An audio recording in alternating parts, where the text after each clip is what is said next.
প্রেমানন্দে একবার হরি হরি বল। নিতাই গৌরী সীতানাথ প্রেমানন্দে একবার হরি হরি বল। নিতাই গৌরী সীতানাথ প্রেমানন্দে একবার হরি হরি বল। সমবেত ভক্তবৃন্দের চরণে আমার কোটি কোটি দণ্ডবত প্রণিপাত। আজ চৈত্র মাসে পূর্ণিমা তিথি। চৈত্র মাসকে কি বলে? মধু মাস। এই মধু মাসে পূর্ণিমা তিথি। বৈশাখ মাসকে বলে মাধব মাস, চৈত্র মাসকে বলে মধু মাস। এই মধু মাসে আজ পূর্ণিমা তিথি। এই তিথিটি সকল দিক থেকে আজ খুব গুরুত্বপূর্ণ তিথি।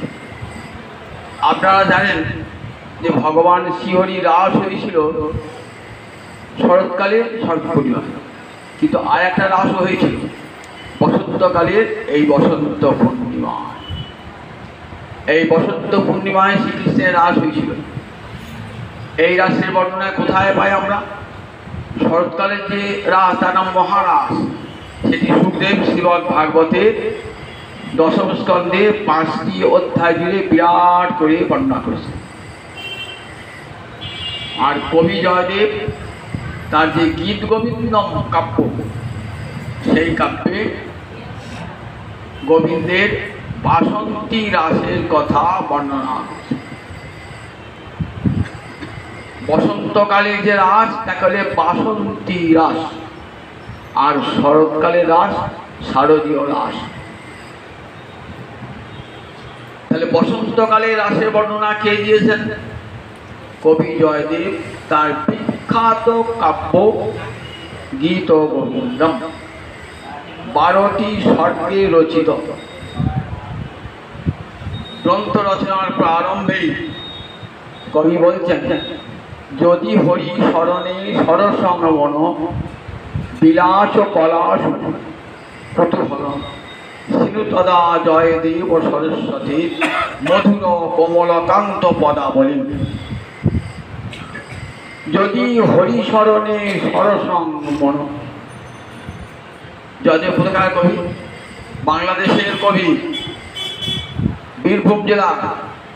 আজও জয়দেবের মেলা হয় কোথায় বলেন? কেন্দুবিল্ল। বোলপুর থেকে বাস ছেড়ে কেন্দুবিল্ল যাও। সেই কেন্দুবিল্ল গ্রামে অজয় নদীর তীরে কবি জয়দেবের।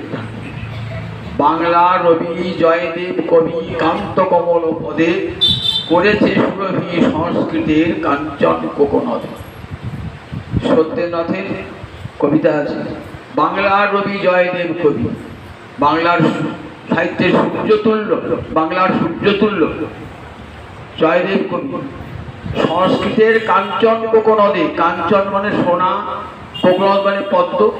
সংস্কৃতের সোনার পদ্ম রচনা করেছেন, যার সুগন্ধি ছড়িয়ে পড়েছে সর্বত্র।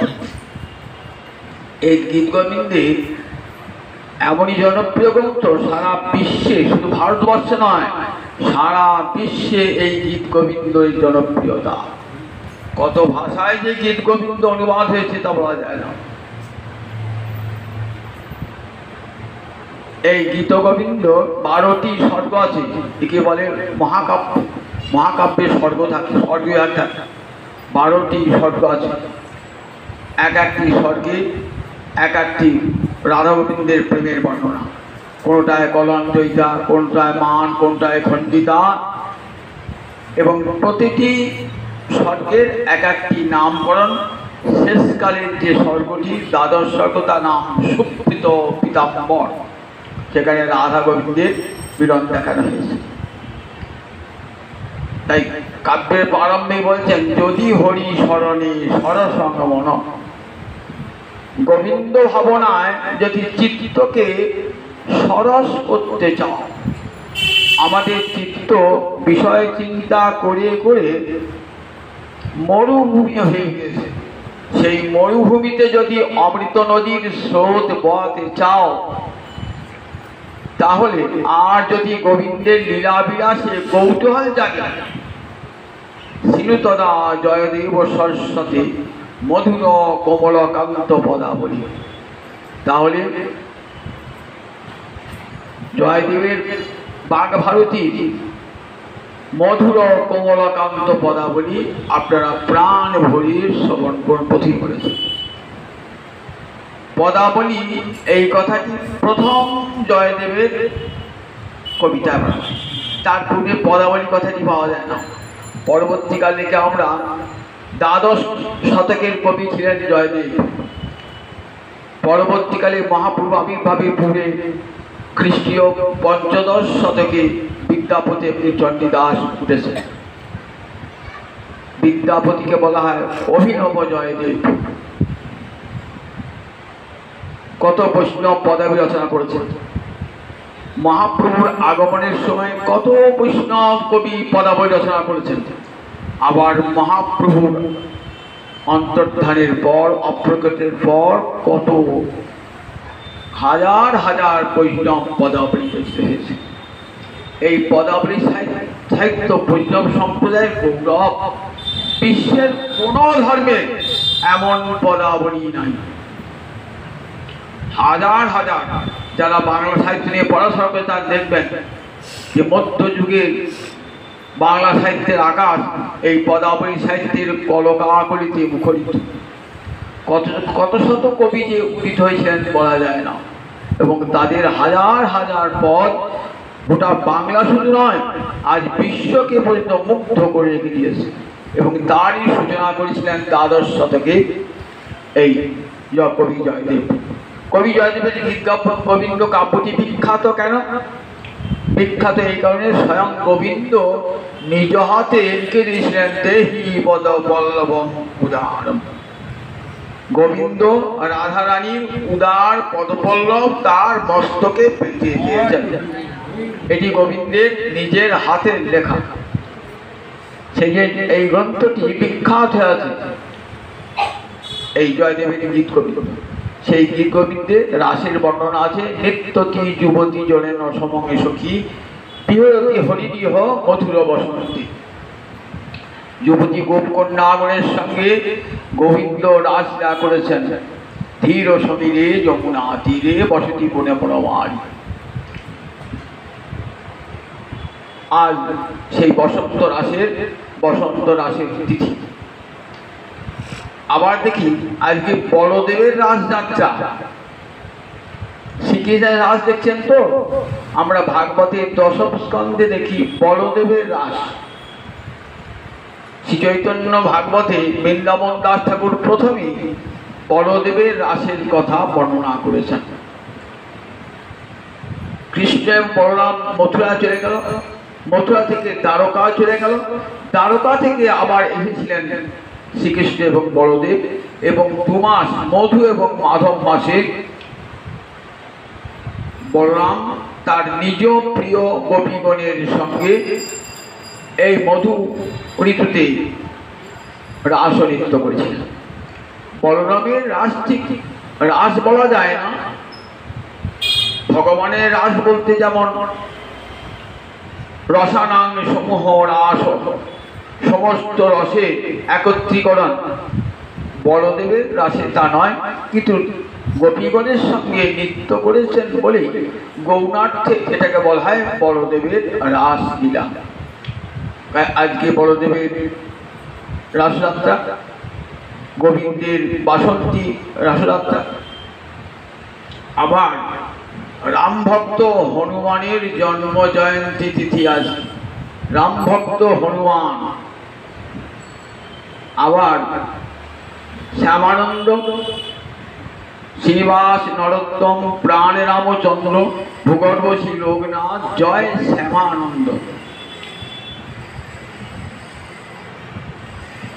গৌরহরি, নিতাই চাঁদ, অদ্বৈত এই 3 জন যখন অপ্রকট হয়ে গেলেন তখন বৈষ্ণব সমাজ শূন্য হয়ে গেল।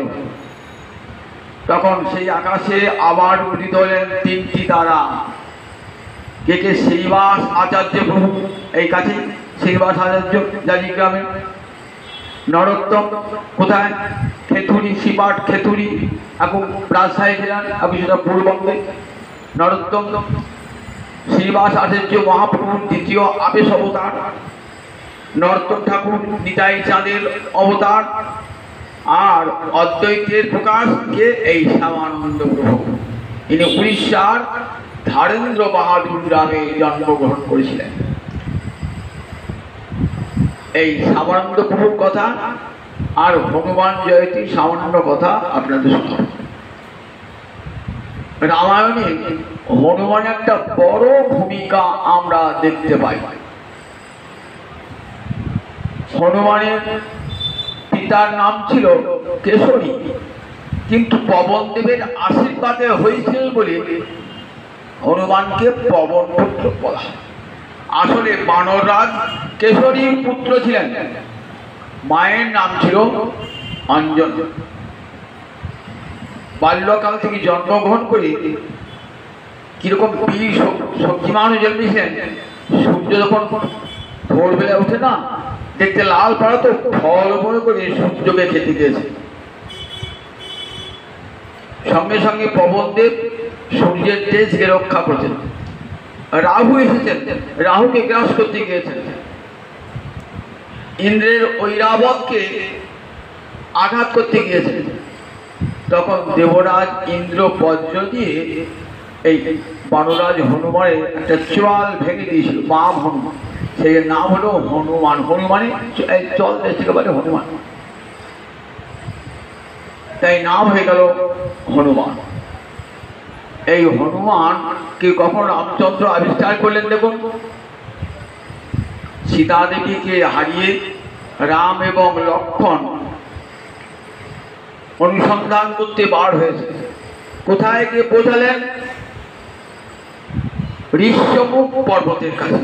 ঋষ্যমুখ পর্বত, পম্পা সরোবরের তীরে ঋষ্যমুখ পর্বতের কাছে।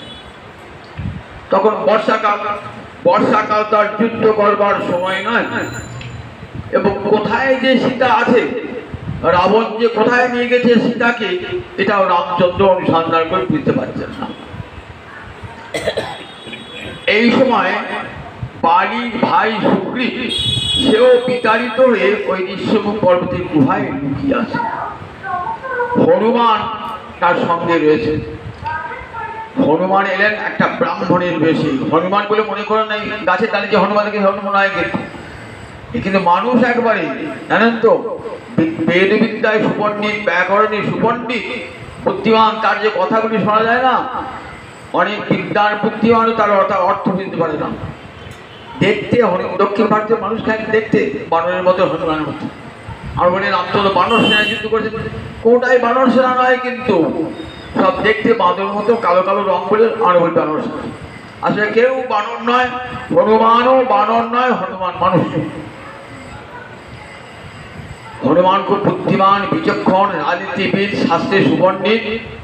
তিনি বলে এইখানে দু ভাই অস্ত্র ধারণ করে ঘুরে বেড়াচ্ছে, উদ্দেশ্য কি? যে আছি ব্রাহ্মণ বেশে। জানলেন যে সীতা উদ্ধারের জন্য এরা দু ভাই অযোধ্যার রাজপুত্র, এরা এসেছেন ঋষ্যমুখ পর্বত। তখন বলে আসুন আপনাদেরকে সুগ্রীব রাজা, এই কিষ্কিন্ধার রাজা সুগ্রীবের সঙ্গে পরিচয় করে দিই। এর দাদা বালি একে রাজ্য থেকে বিতাড়িত করেছে। যদি আপনারা এই সুগ্রীবকে আবার কিষ্কিন্ধার সিংহাসনে বসাতে পারেন, তাহলে সীতা উদ্ধারে সাহায্য করবে সুগ্রীব। সেখানে গিয়ে সুগ্রীবের সঙ্গে সন্ধি হল যে বালিকে হত্যা করে তোমাকে কিষ্কিন্ধার রাজ সিংহাসনে বসাবো, বিনিময়ে তুমি আমাকে সীতা উদ্ধারে সাহায্য করবে। প্রতিশ্রুতি দিলেন। বালিকে হত্যা করে রামচন্দ্র কিষ্কিন্ধার সিংহাসনে সুগ্রীবকে বসালেন। তারপর বহুদিন কেটে গেছে, সুগ্রীব কিন্তু কথা ভুলে গেছে যে রামচন্দ্রকে সাহায্য করতে হবে। লক্ষ্মণ একবার ক্রোধে উন্মত্ত হয়ে গিয়েছে। তখন হনুমান সুগ্রীবকে বলছেন, দেখো লক্ষ্মণের ভয়ঙ্কর ক্রোধ, রামচন্দ্র বিরাট বীর, যদি সুশাসনে রাজ্যকে রাখতে চাও, নিজের সিংহাসনকে টিকিয়ে রাখতে চাও, তাহলে কিন্তু রামচন্দ্রকে যা প্রতিশ্রুতি দিয়ে পালন করো। তখন হনুমানের পরামর্শে সুগ্রীব এলেন সীতা উদ্ধারে সাহায্য করতে। হনুমান নিলেন প্রধান ভূমিকা। প্রধান ভূমিকা। রামচন্দ্রকে দেখি হনুমান বুঝতে পেরেছিলেন যে এই রামচন্দ্রই আমার প্রভু। যেদিন দর্শন হয়েছে সেদিনই রামচন্দ্রের চরণে নিজেকে সমর্পণ করেছে। কবিপতি দাস্যে অথব দেখবেন 9টা সাধন ভক্তি এক একজন একটা অঙ্গ অর্চনা করে গোবিন্দ পাদপদ্ম লাভ করেছেন। কবিপতি হনুমান দাস্যভাবে রামচন্দ্রের চরণ লাভ করেছেন। কোনদিন রামচন্দ্রের কাছ থেকে কোনদিন কোনো কিছু প্রার্থনা করেন নাই। চিরদিন আমি রামের দাস, আমি রামদাস বলে পরিচিত হচ্ছেন। নিজের পিতার নাম বলতেন না, বলতেন আমি রামদাস। রামচন্দ্র যখন অযোধ্যা থেকে ফিরে এলেন 14 বছর পর, তখন কল্পতরু হয়ে বসেছেন। যে যা চাইবে তাকে তাই দেবেন, অভীষ্ট বর দান করবেন। হনুমানকে ডাকছেন, হনুমান তুমি কি নেবে বলো। অযোধ্যার সবাই তাকিয়ে আছে, হনুমানকে কি দেন ভগবান দেখবো। হনুমান তো প্রিয় ভক্ত, প্রিয় নয় প্রিয়তম ভক্ত, তাই হনুমানকে কি দেয় একবার দেখবে। আর হনুমান কি চায় একবার দেখবে। বলছেন হনুমান, সবাইকে শুনিয়ে বলছেন, দেখো হনুমান, তোমাকে আমি মুক্তার মালা দিয়েছিলাম, তুমি সেই মালা কি করলে, শুকে শুকে দেখলে রাম অঙ্গের গন্ধ নাই। দাঁতে কেটে মালাতে দাঁতে কেটে দেখলে, দাঁতে কেটে দেখলে যে সেখানে রাম সীতা নাই। ছুঁড়ে ফেলে দিয়েছিলে, যেখানে রাম সীতার গন্ধ নাই, সম্পর্ক নাই, সে জিনিস তুমি নেবে না। তাহলে ভোগ্যবস্তু সম্পদ তুমি নেবে না। কিন্তু দেখো আমার দুটো হাত তো, এক হাত আছে সম্পদ, তুই যে স্বর্গের সম্পদ দাও চাও, ব্রহ্মলোকের সম্পদ চাও দেবো, আর এক হাতে আছে মুক্তি। এই দুটো আমি দিতে পারি, মুক্তি আর মুক্তি। তুই কোনটা নেব? মুক্তি তো নেবে না, মুক্তি নেবে। ঠাকুর মুক্তিটা কি বলে, আর তোমার মায়ের পেটে আসতে হবে না, চিরকালে তোমার ভবযন্ত্রণার উপশম ঘটে যাবে। বললেন ঠাকুর, ভববন্ধ চিরেশ্বস্য স্পৃহামিনা মুক্তই ভবান প্রভু অহম দাস ইতি যত্র বিপদ। আচ্ছা ঠাকুর, আমি তোমার সেবা করতে পারবো? বলে না, মুক্তিতে সেবা হয় না, তুমি আমার অঙ্গে বিলীন হয়ে যাবে, মুক্তি সেবা করতে পারো না। তা বললে তাহলে বললেন আমি ভববন্ধ ছিঁড়ে, ভববন্ধ নাশকারী, মুক্তি আমি চাই না, নস্প্রিয় আমি। ভবান প্রভু অহং দাস ইতি যত্র বিলুপ্যতে, তুমি আমার প্রভু, আমি তোমার দাস, এই সম্পর্ক যাতে লুপ্ত হয়ে যায়, আমি সেই মুক্তি চাই না। দেখেছো তো, মুক্তি পর্যন্ত নিলেন না। রামচন্দ্রের কাছে কোনো প্রার্থনা করেন নাই, একটাই প্রার্থনা, রামচন্দ্র যতদিন তোমার কথা পৃথিবীতে প্রচারিত থাকবে, ততদিন যেন আমি চিরজীব হয়ে তোমার গুণগান করতে পারি। তাই হনুমান চিরজীবী, হনুমান চিরজীবী। সীতা উদ্ধারে বিরাট ভূমিকা। যখনই রামচন্দ্র কোনো বিপদে পড়েছেন, তখনই ছুটে গিয়েছেন। দেখুন, ভক্ত বিপদে পড়লে ভগবান ছুটে আসে তো, আর ভগবান বিপদে পড়লে ভক্ত ছুটে যায়। হনুমান তার উদাহরণ। তাই হনুমান একটা কি নাম বলি, সংকট মোচন। সংকট মোচন। যখনই প্রভু রামচন্দ্র সংকটে পড়েছেন, তখনই ছুটে গিয়েছেন। সীতার জন্য কাঁদছেন রামচন্দ্র। হনুমানে বড় ভালো লাগছে না, কি করে সীতা আমাকে উদ্ধার করবো। সমুদ্রের তীরে বসে আছে জাম্ববান। বললেন তুমি দেখো, পবনদেবকে স্মরণ করে এই সমুদ্র পার হয়ে যাও। পিতা তো পবনদেব, পবনদেবকে স্মরণ করে একবারে সমুদ্রের এপার থেকে ওপার পর্যন্ত একটা এমন লাভ দিলেন, এক লাফে দিয়ে একবারে লঙ্কা পুষে গেলেন। জয় রাম জয় রাম জয় রাম বলতে বলতে একবারে পুষে গেলেন। বিরাট পাঁচিল দিয়ে ঘেরা লঙ্কা, চতুর্দিকে সব প্রহরীরা আছে। কি বলেন, ছদ্মবেশ ধারণ করলেন, সন্ধ্যে লাগুক তারপর ঢুকবো। একটা বিড়ালের বেশ ধরে ঢুকলেন। দেখে নিচ্ছেন কোথায় কে আছে। আমার সীতামা কোথায় আছে খুঁজে খুঁজে খুঁজে খুঁজে একবার মন্দোদরীর ঘরে ঢুকে পড়েছেন। দেখছেন সোনার খাটে শুয়ে আছে, অজ্ঞায় তার কত অলঙ্কার, সুন্দর বসন। না, এ তো আমার সীতামা হবে না। রাম বিরহে বিরহিনী তিনি কেমন সোনার খাটে শুয়ে থাকবেন আর এত অলঙ্কার করে বসন পরে থাকবেন, আর সুন্দর বসন করে? খুঁজতে খুঁজতে খুঁজতে কোথায় গেলেন, দেখলেন কান্নার মৃদুমন্দ কান্নার শব্দ আসছে। কোথায়? রাম নাম হচ্ছে আর কাঁদছেন। দেখলেন একটা অশোক বৃক্ষের বনেতে, সেখানে লুকিয়ে রইলেন। যদি সীতা বিশ্বাস না করে, রামচন্দ্র একটা আংটি দিয়েছেন অঙ্গুরীয়। তখন হনুমান বলছেন, দেবী আমি রামচন্দ্রের দূত, এই দেখো অঙ্গুরীয় নিয়ে এসেছি, রাম নাম লেখা। বললেন, দেবী তুমি কেঁদো না, আমি তোমাকে নিয়ে যাব এই সমুদ্র পার করে, তুমি আমার পিঠে চাপো, আমি তোমাকে পিঠে চাপিয়ে নিয়ে যাব সমুদ্রের পারে। বললেন, না, পিঠে চাপিয়ে তুমি যদি নিয়ে যাও তাহলে আমার স্বামী রামচন্দ্রের বীর্য বীরত্ব প্রকাশ পাবে না, আমার স্বামীর মহিমা জগৎকে আমি দেখাবো। তাই তুমি রামচন্দ্রকে খবর দাও, তিনি যেন এসে আমাকে উদ্ধার করেন। হনুমান গোটা লঙ্কা সব ঘুরে ফিরলেন। জানতে পেরে এক সময় তাকে ইন্দ্রজিৎ, রাবণের পুত্র ইন্দ্রজিৎ ব্রহ্মাস্ত্র দিয়ে বন্ধন করলেন। হনুমান বন্ধন স্বীকার করলেন। কেন? একবার রাবণকে দেখে নি ভালো করে, রাবণের সঙ্গে সাক্ষাৎ হবে। ব্রহ্মাস্ত্র বন্ধন করলেন, মুহূর্তে ব্রহ্মাস্ত্র ছেদন করে চলে এলেন। তখন রাবণ বললেন, লেজে আগুন লাগিয়ে দাও। লেজেতে কাপড় বেঁধে কেরোসিন তেল দিয়ে আগুন লাগিয়ে দিয়েছে। এদিকে সীতা দেবী প্রার্থনা করছেন, হে অগ্নি তুমি যেন বরফের মতো শীতল হয়ে যাও, হনুমানের অঙ্গকে স্পর্শ করো না। হনুমানের ভারী হলো, লঙ্কাটাকে পোড়াতে হবে তো। বিভীষণের ঘরটি পোড়ালেন না, আর অশোক কাননটি পোড়ালেন না, আর চতুর্দিকে গোটা লঙ্কায় আগুন লাগিয়ে। তাই বলি লঙ্কা পোড়া হনুমান, আর বলি লঙ্কা পোড়া হনুমান। হনুমান লঙ্কা পুড়িয়ে দিলেন। সীতা দেবীকে বললেন, দেখো তুমি যেমন রামচন্দ্রের বিরহে কাঁদছো, রামচন্দ্র তোমার বিরহে কাঁদছে, আমি শীঘ্রই তোমাকে রামচন্দ্রের কাছে পৌঁছে দেব।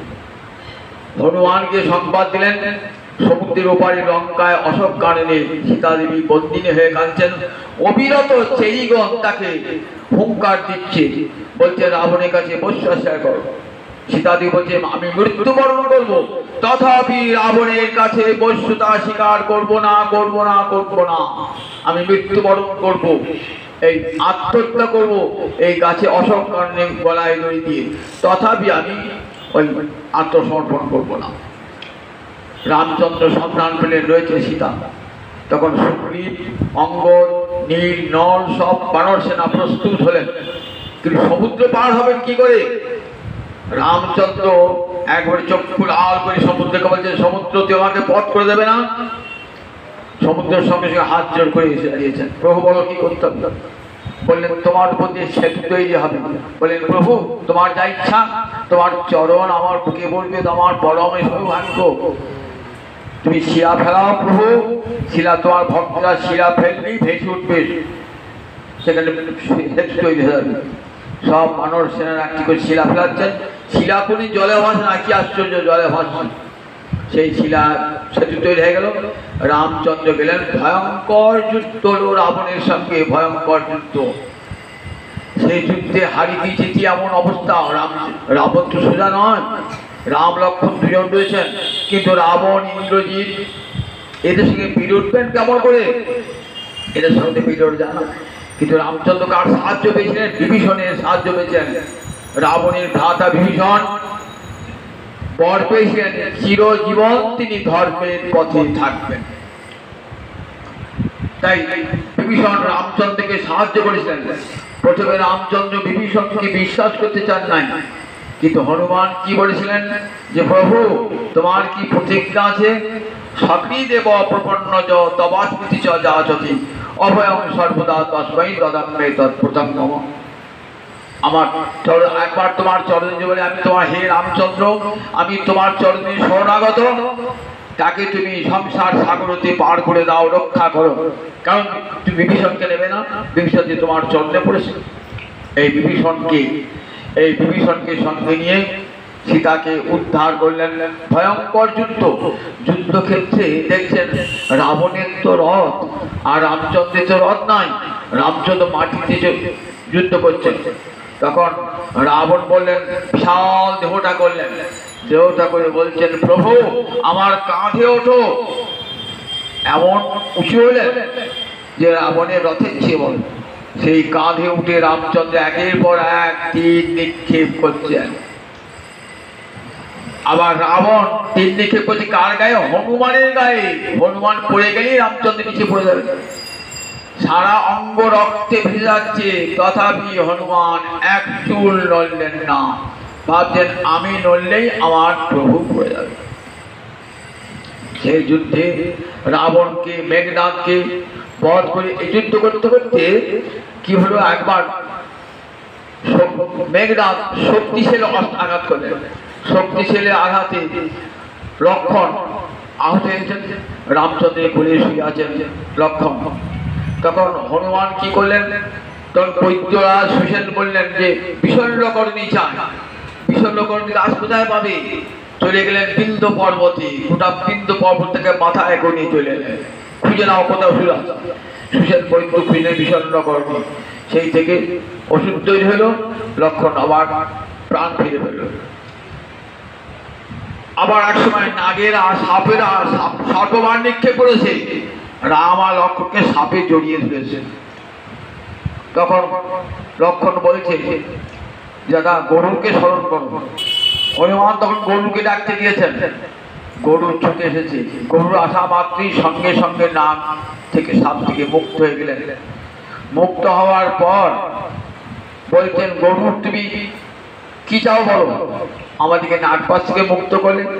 তা বলে প্রভু কিছুই চাই না, তারপরে তুমি যে রূপ ধারণ করবে সেই ত্রিভঙ্গ ভঙ্গি বা মোহনমূলনী রূপটা তোমার দেখা।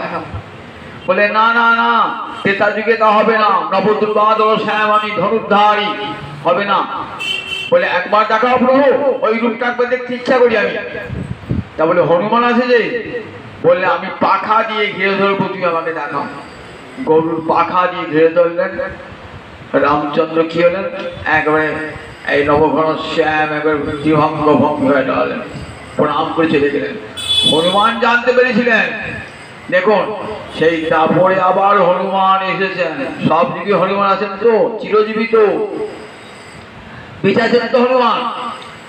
যখন দ্বারকায় লীলা হচ্ছে না, তখন বললেন যাও ও গরুকে, যে গরু তুমি হনুমানকে ডেকে নিয়ে এসো।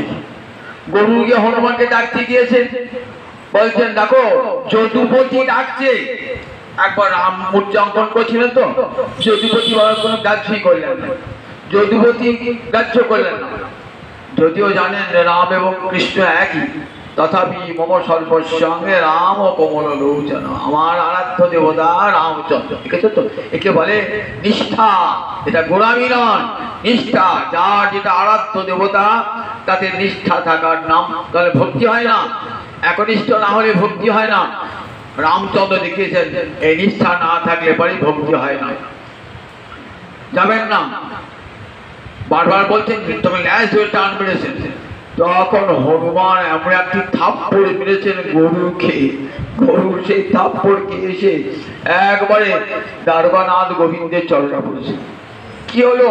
গোবিন্দ হাসছেন, গোবিন্দ জানেন এই হবে। জানোয়ারটা কাছে পাঠালেন, ও যদুপতি মানে মানে হয়ে যাবে যদুপতি, আমি যদুপতি রাখছি, দেখুন গালে আমার গালে থাপ্পড় দিয়ে কি করেছে আমাকে। রাম হাসছে, হাসছে বলো তুই এবার বলগাকে যে রঘুপতি ডাকছে, রঘুপতি বলগান আবার যদি মারে, বলে আর মারবে না। এইবার কে বলছে হনুমান তোমাকে রঘুপতি ডাকছে। রঘুপতি, রঘুপতি রাঘব রাজা রাম পতিত পাবন সীতারাম, রঘুপতি রাঘব রাজা রাম পতিত পাবন সীতারাম করতে করতে আসছে, জয় রাম জয় রাম জয় রাম করতে করতে আসছে। কৃষ্ণ তাড়াতাড়ি রাম রূপ ধারণ করেছেন, বড় বলছি লক্ষণ রূপ ধারণ করো। রুক্মিণীকে বলছেন তুমি সীতার উদ্ধার করো। প্রণাম করে শোধ নিলেন, দেদায় যে গভীর চা করেছিল তার শোধ নিলেন। দেখুন রামচন্দ্র দেখালেন ত্রেতা যুগে। আবার গৌলিয়া এসেছিলেন। গৌলিয়া কে বলুন তো কি? হনুমান মুরারি হলো সেই হনুমান। গৌরী বলছেন আমি বীর রাঘবেন্দ্র, তুমি বীর হনুমান, আমি সেই রাঘবেন্দ্র রামচন্দ্র। আর মুরারি হলেন হনুমান, মুরারি হলেন মুরারি গুপ্ত হনুমান। রামচন্দ্রের পরম ভক্ত ছিলেন মুরারি। তুমি রাম ভজন ছেড়ে দিয়ে মহাপ্রভু বলছেন তুমি কৃষ্ণ ভজন করো। বেশ প্রভু, তাই করবো। পরের দিন সকালে কাঁদতে কাঁদতে হচ্ছে, প্রভু রামচন্দ্র আমার শিওরে দাঁড়িয়ে, আমাকে ত্যাগ করবি?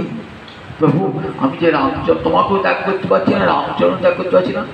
জড়িয়ে ধরেছে আমার মহাপ্রভু, জড়িয়ে ধরে বলছেন দেখ আজকে তোর নাম মুরারি গুপ্ত, তোর নাম তো মুরারি গুপ্ত। মুরারি মানে কৃষ্ণ, তোর হৃদয়ে গুপ্ত হয়ে রয়েছেন, তাই মুরারি গুপ্ত নাম তোর সার্থক। জড়িয়ে ধরে বলেন জগৎকে দেখাবার জন্য দেখো সেই মুরারি আবার সেই রাম নিষ্ঠানী গৌরাঙ্গ লীলাতে এসেছে। সব যুগে আছে। লঙ্কায় রাবণ নিধন হওয়ার পর যখন আবার ফিরে এলেন অযোধ্যায়, হনুমান এসেছেন সংবাদ দিতে। কোথায়? প্রথমে ভরতকে পাঠিয়েছে, যাও ভরতের কোনো সন্দেহ আছে কিনা, আমি ফিরে গেলে ভরত আমাকে হত্যা করতে পারে কিনা। হনুমান এসেছেন। কাকে?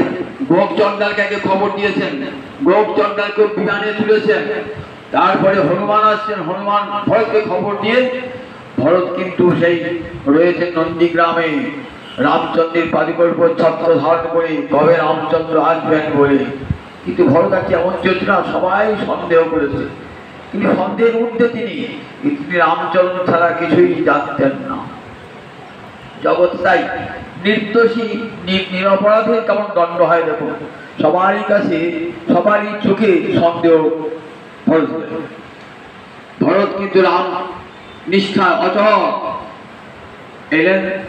আসাম অযোধ্যায় মহানন্দ, অযোধ্যায় নিয়ে এলেন হনুমান। হনুমান থাকলেন, হনুমানকে বর্দে চাইলেন, বললেন আমি মুক্তি চাই না, আমি যুগে যুগে রামদাস হয়ে থাকবো। তুমি আমাকে এই বর দাও, যতদিন পৃথিবীতে রাম নাম থাকবে, ততদিন আমি জীবিত থাকি এবং তোমার গুণগান করতে পারি। যেখানে রাম কথা হয় না সেখানে যান হনুমান। তুলসীদাস যখন রামচন্দ্র করছেন না, তখন এক দরিদ্র ব্রাহ্মণের বেশে পাশে বসে রাম কথা শুনছেন। তুলসীদাস বলছেন আমাকে একদিন পিছনে গেলেন, তুমি কে বলো তো, প্রতিদিন এসে বসো, তখন দেখবো আমার স্বরূপ। দেখেন হনুমান রামচন্দ্রকে দেখাবে, বলে হ্যাঁ তোমাকে রামচন্দ্রকে দেখাবো। তাই হনুমান শ্রীরাম ভকত রাজ, কপিকুলে জন্মী বীর হনুমান শ্রীরাম ভকত রাজ। তাই আজ আমরা হনুমান চালিসা পাঠ করি, সংকট মোচন স্তব পাঠ করি, পবন তনয় সংকট হরণ মঙ্গল মূরতি। আজ বলে হনুমানকে প্রণাম জানাই। জগতে দেখালেন যে ভক্ত কেমন হয় আর ভগবান কেমন ভক্তের বশীভূত হয়। আজকে শুভ দিনটিতে আর একদিন আবির্ভাব হয়েছিল, যিনি শ্যামানন্দ, একটা বিদায় কথা বললাম, শ্যামানন্দ অদ্বৈত প্রভু শ্যামানন্দ রূপে অবতীর্ণ হয়েছিলেন উড়িষ্যায় ধারেন্দ্র বাহাদুর বলে জায়গায়। সদ্গোপের ছেলে, বাবার নাম ছিল কৃষ্ণমণ্ডল, নাম হয়েছিল দুঃখী। অনেক সন্তানের মৃত্যুর পর শ্যামানন্দ প্রভুর জন্ম, তাই গ্রামের লোকেরা ঠিক করেছে অনেকগুলি সন্তান রয়ে গেল, নাম দাও দুঃখী।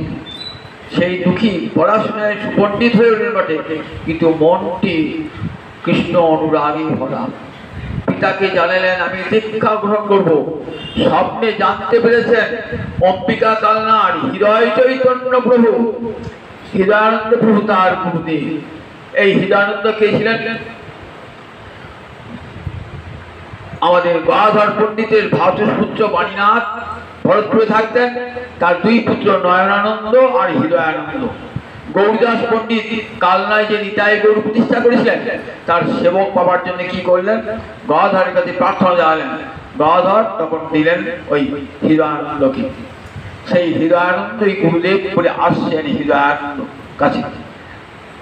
কোথায় উড়িষ্যা আর কোথায় অম্বিকা কালনা, কি করে আসবেন? বাউলে পথ চিনবি কেমন করে?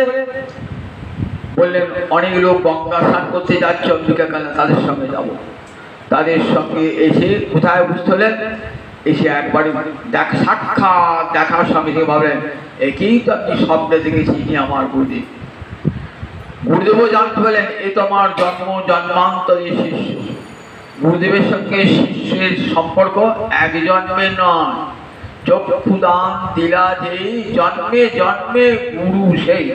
যতক্ষণ পর্যন্ত সেই গুরুটিকে শিষ্য না পাচ্ছে ততক্ষণ তার দীক্ষা হবে না। তাই কোথা থেকে কোথায়? সুদূর উড়িষ্যা, সেখান থেকে এলেন এই অম্বিকা কালনায়।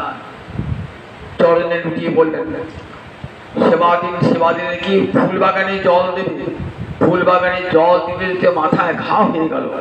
গুরুদেব দেখছেন কি কপার গুরু ভক্তি, মাথায় ঘা হয়েছে, ঘায়ে পোকা হয়েছে।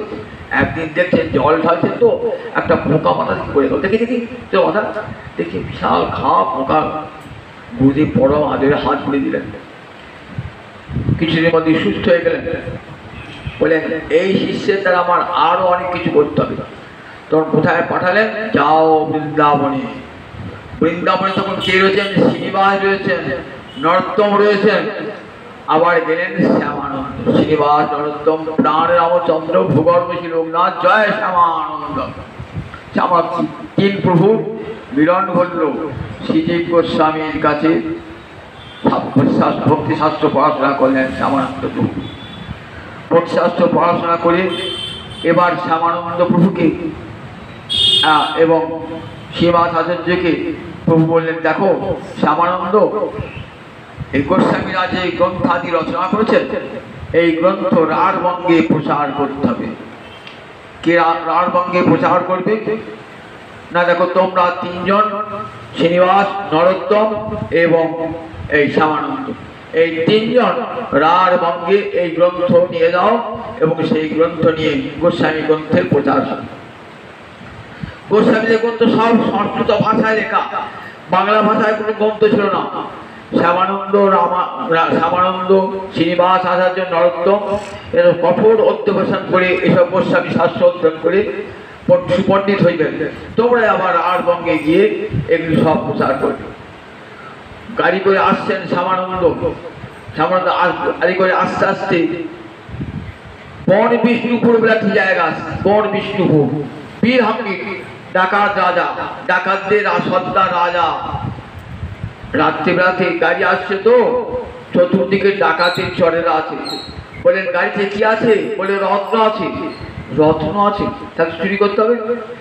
কারণ দিকে বেঁধে গাড়ি থেকে নামিয়ে ওই গ্রন্থের সিন্ধুক নামালেন, নামিয়ে নিয়ে চলে গেলেন রাজার ভান্ডারে। কি করবেন? শ্রীনিবাস বললেন যে দেখো আমি যতক্ষণ পর্যন্ত গ্রন্থ উদ্ধার না হচ্ছে ততক্ষণ থাকবো কিন্তু এই বন বিষ্ণুপুরী। নরোত্তমকে বলে তুমি খেয়ে তুলতে চলে যাও, শ্যামানন্দকে বললেন তুমি উড়িষ্যায় চলে যাও। শ্রীনিবাস প্রভু এই গ্রন্থ উদ্ধার করলেন কোথায়? দেখো ওই বীরহাম্পীরের সভায় ডাকাতদের রাজা বটে, কিন্তু বড় হরিভক্ত ছিল, ভাগবতী কথা শুনতে ভালোবাসতেন। প্রতিদিন এক ব্রাহ্মণ ওখানে বসে ভাগবতী কথা পাঠ করতেন। এক ব্রাহ্মণের সঙ্গে পরিচয় যাবে, তার সব হ্যাঁ ভাগবত পাঠে শুনবো না। শ্রীনিবাস আচার্য প্রভু কোথায় যেমন তাজি গ্রামে শ্রীনিবাস আচার্য প্রভু চলে গেলেন, শুনছেন সেই ব্রাহ্মণ পাঠ করছে, ভ্রমণ গীতা পাঠ করছে। ভ্রমণ গীতা রাধা রানী কৃষ্ণকে ভ্রমণ যেন কৃষ্ণ ভ্রমণের ছদ্মবেশে এসেছে তাই কৃষ্ণকে প্রত্যাখ্যান করছেন। তার 10টি শ্লোক আছে, একে বলে ভাগবতী ভ্রমণ গীতা।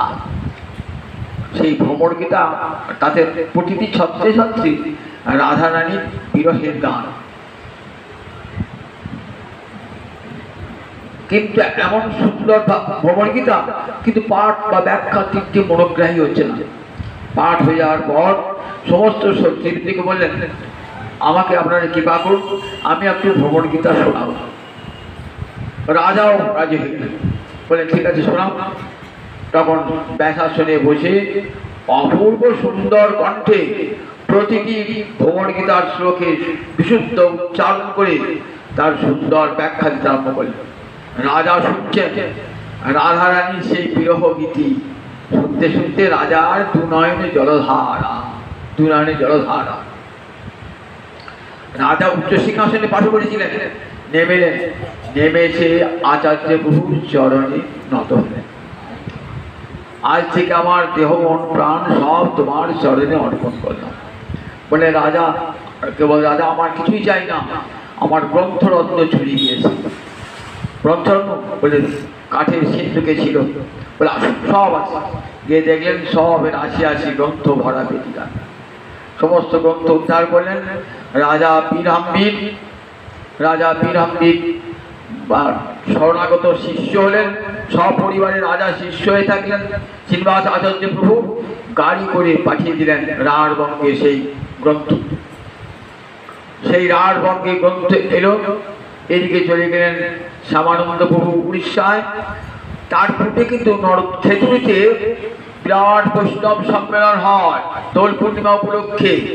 সেই দোল পূর্ণিমায় উপলক্ষে শ্যামানন্দ সেখানে উপস্থিত ছিলেন। শ্যামানন্দ দোল পূর্ণিমার পর শ্যামানন্দ আবার বৃন্দাবনে ফিরে গেলেন। বৃন্দাবনে ফিরে যাওয়ার পর গুরুদেব আদেশ করলেন, তুমি যাও রাঢ়বঙ্গে গিয়ে হরিকথা প্রচার করো। রাঢ়বঙ্গে ফিরে এলেন। রাঢ়বঙ্গে ফিরে এসে সর্বত্র শ্যামানন্দ প্রভু উড়িষ্যায় ফিরে গেলেন। বলে যাও উড়িষ্যায় ফিরে যাও, রাঢ়বঙ্গে নয়, উড়িষ্যায় ফিরে যাও। উড়িষ্যায় গিয়ে উড়িষ্যায় দেখো অনেক পাপাচারী পাষণ্ডী যারা কৃষ্ণ ভক্তি বিরোধী, তাদেরকে কৃষ্ণ নামে উদ্ধার করে। শ্যামানন্দ উড়িষ্যার গৃহে গিয়ে সর্বত্র হরিনাম এবং হরিকথা প্রচার করতে লাগলেন। বিরাট দস্যু সর্দার উদ্দণ্ড রায়, তিনি বহু বৈষ্ণবকে হত্যা করেছিলেন, তাকে দীক্ষা দান করলেন। কৃষ্ণমতে দীক্ষা দান করে তার জীবনে বিরাট পরিবর্তন ঘটেছিলেন। শেষকালে গুরুদেবকে নিজ গৃহে রেখে দিয়েছেন শ্যামানন্দ প্রভু। এই শ্যামানন্দ প্রভু যখন একটা বড় কাহিনী, শ্যামানন্দ প্রভু বৃন্দাবনে রয়েছেন না শ্যামানন্দ প্রভু, তুমি জীব গোস্বামীর কাছে রয়েছেন তো জীব গোস্বামী বললেন, তোমাকে একটা ভার দিচ্ছি। কি ভার? নিকুঞ্জ সেবার ভার, নিধুবনে ঝাঁট দেওয়ার ভার। নিধুবনে ঝাঁট দিতেন, প্রতিদিন ঝাঁট দিতেন। ঝাঁট দিতে দিতে একদিন দেখছেন একটা নুপুর, সোনার নুপুর প্রজাতির কাজ করে। সেই সোনার নুপুরটা পেয়ে রেখে দিলেন, নিজের কাপড়ে বেঁধে দিলেন। কিছুক্ষণ পর এক বৃদ্ধা রমণী এসেছেন, দিয়ে বলছেন, আচ্ছা এখানে আমার ঘরের এক বধূ একটা নুপুর পড়েছিল, নুপুরটা একটু আলগা হয়ে গেছে, পড়েছিল, যমুনায় জল আনতে গিয়েছিল, আনতে গিয়ে নুপুরটা পড়ে গিয়েছিল, তার নুপুরটা তুই পেয়েছো কি? খুলে দেখেন এটা। তোমার হ্যাঁ। বললেন না, তোমার পুত্রবধূ দেখতে ভাবি এই দরিদ্র মহিলার পুত্রবধূ সোনার নুপুর হবে কেমন করে? তো তাই না, এই নুপুর আমি হাতে স্পর্শ করার সঙ্গে সঙ্গে আমার অষ্টসাত্ত্বিক ভাব জেগেছে অন্তরে, নিশ্চয়ই কোনো মহাদেবীর চরণের নুপুর। বলে নুপুর আমি দেবো, ফেরত দেবো, কিন্তু যে মালিক নুপুরের তাকে আনতে হবে। কে কে ললিতা গেছিলেন বৃদ্ধা ব্রাহ্মণী বেশে। ললিতাকে রাধানী দেবে না, বিনা গেলে দেবে না। তখন রাধানী বালিকা বেশে এলেন, বলে এই দেখো আমার ডান পায়ের নুপুর, দেখো তাহলে বুঝবো না আমার মা পায়ের নুপুর ছিল। দেখলেন ডান পায়ের নুপুর, রাধানীকে ফিরিয়ে দিলেন। আর দেখছেন নাই সেই বালিকা। তখন হাওয়া হোক মাটির উপর কাঁদছেন, দেবী দেখা যখন দিলে, একবার স্বরূপ দেখালে না, তখন আকাশবাণী হচ্ছে, ওরে শ্যামানন্দ, তুই যদি স্বরূপ দেখিস দেখতে পাবি না এই চোখে, মঞ্জরি দেহ ছাড়া, রাধানী সখী ছাড়া এই রূপ দেখা যায় না। জীব গোস্বামীর কাছে মঞ্জরি দেহ গ্রহণ করলেন। মঞ্জরি দেহ গ্রহণ করে সখী ভাবনা, আগে ছিল সখ্য রাশির উপাসক, জীব গোস্বামীর কাছে মধুর রাশির উপাসনা গ্রহণ করলেন। বলে রাধা কুণ্ডে স্নান করে আয়, রাধাকুণ্ডের স্নান করল। ললিতা কানে রাধা মন্ত্র দান করলেন। এইবার দর্শন হলো, নয়ন মূর্তি থেকে দেখছেন রাধারানী ধ্যানের দেবী, তার নয়ন সমক্ষে দাঁড়িয়ে, কি অপরূপ রূপ! কৃষ্ণ বিনোদিনী শ্যাম মনোমোহিনী রাধারানী দাঁড়িয়েছেন, অপূর্ব রূপে দাঁড়িয়েছেন, নয়ন নয়ন মনোরোভা। দর্শন করে দেখ শ্যামানন্দ, শ্যামানন্দ আমি ছিল কনকমঞ্জরি, কনকমঞ্জরি। দেখ তুই আমার মনে আনন্দান করেছিস, তাই তোর নাম হবে শ্যামানন্দ। শ্যামা মানে রাধারানী, শ্যাম মানে রাধা গোবিন্দ, আর শ্যামা মানে রাধারানী। শ্যামা তার আমার মনে আমার নুপুর খুঁজে দিয়ে আনন্দ, আমার আমার নুপুর খুঁজে দিয়ে আমার মনে আনন্দ সৃষ্টি করেছি, তাই দেখ এই নুপুরের ছাপ তোর কপালে দিলাম। আর নিজের হৃদয় থেকে বার করলেন শ্যাম মোহন মূর্তি, সেই মূর্তি দান, শ্যাম সুন্দর মূর্তি দান করলেন, এই বিগ্রহটি প্রতিষ্ঠা করবি আর এই তিলক সেবা করবি। এদিকে কালনার হৃদয় চৈতন্য শুনেছেন যে আমার শিষ্য ওখানে গিয়ে আমার তিলক পরিত্যাগ করেছে, আমি যে তিলক করেছি সেই তিলক পরিত্যাগ করেছে, সেই তিলক পরিত্যাগ করেছে, নিত্যানন্দের তিলক ছিল, তিলক পরিত্যাগ করেছি। আমাকে আমার গুরু, আমি যে গুরু সে অস্বীকার করেছি। তখন ক্রুদ্ধ হয়ে গেল, কয়েকজন বৈষ্ণবকে পাঠালেন, শিব ঘোষকে পত্র দিলেন, শিবখুড়ি পাঠিয়ে দেন, শিবখুড়ি পাঠিয়ে দেন আমাদের শ্যামানন্দকে। শ্যামানন্দ ফিরে এলেন, শ্যামানন্দ ফিরে আসার পর তুই কি করেছিস? আমার দেওয়ার তিলক তুই মুছে দিয়ে এই কর্তুলি তিলক নিয়েছিস। বললেন প্রভু এটা আপনারই কি পায়, তো আমার কি পায়, তাহলে আমি মুছে দিচ্ছি, আমার কি পায়? বললেন প্রভু আপনি তো আমার গুরু, আমি যদি মুছে দেন, মুছে দেন। মুছ থেকে গামছা দিয়ে ঘষছেন, কিছুতেই আর রাধারানী উপরে ছাপ আর যায় না, ছাপ যায় না। তখন বললেন তুই ধন্য। তখন পড়ে দিয়েছেন শিষ্যকে, তোর গুরুকে, বলে আমার গুরু তো হৃদয় চৈতন্য, তোমারই কৃপায় এই নুপুর চিহ্ন পেয়েছে। সেই থেকে শ্যামানন্দী আলাদা সম্প্রদায়, শ্যামানন্দী সম্প্রদায়, ওদের নুপুরের তিলক। গুরুদেব হৃদয় চৈতন্য প্রভু, এই হৃদয় চৈতন্য গৌরী দাসের শিষ্য ছিল, নাম ছিল হৃদয়ানন্দ।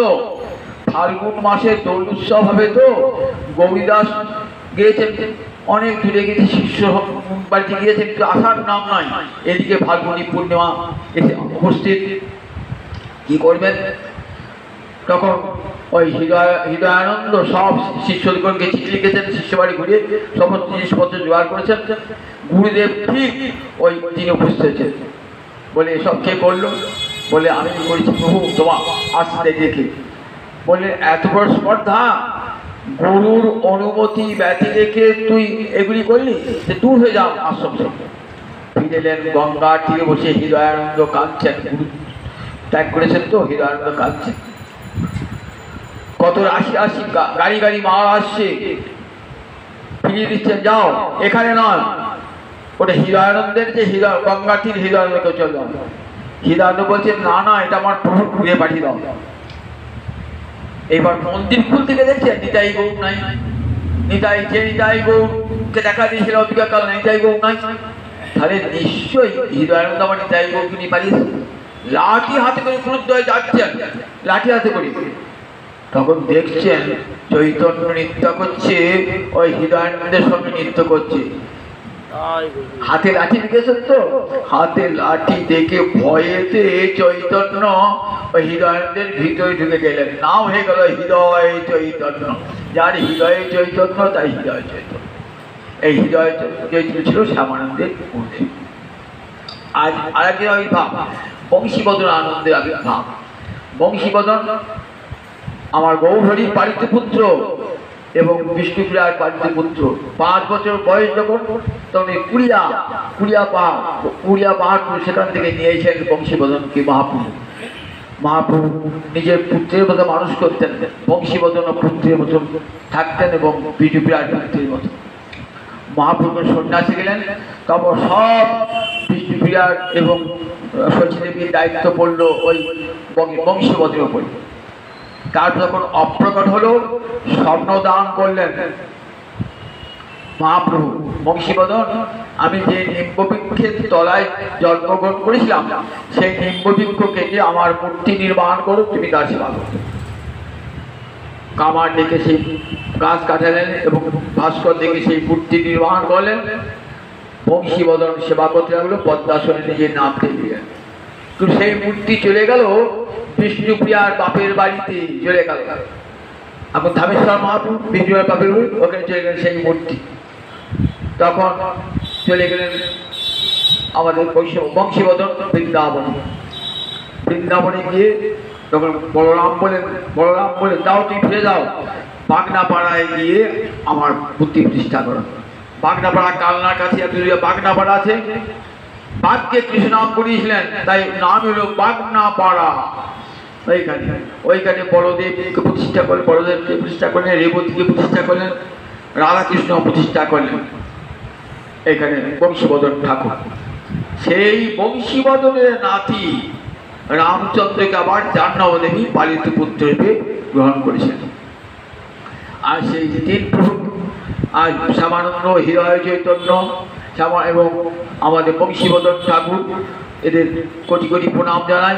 আমাদের জগন্নাথ, আমাদের হনুমান প্রভুকে কোটি কোটি প্রণাম জানিয়ে আজ হরিকথা 8টা বেজে গেছে, হরিকথা এখানে সমাপ্তি। জয় নিতাই, জয় নিতাই, জয় নিতাই।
Jai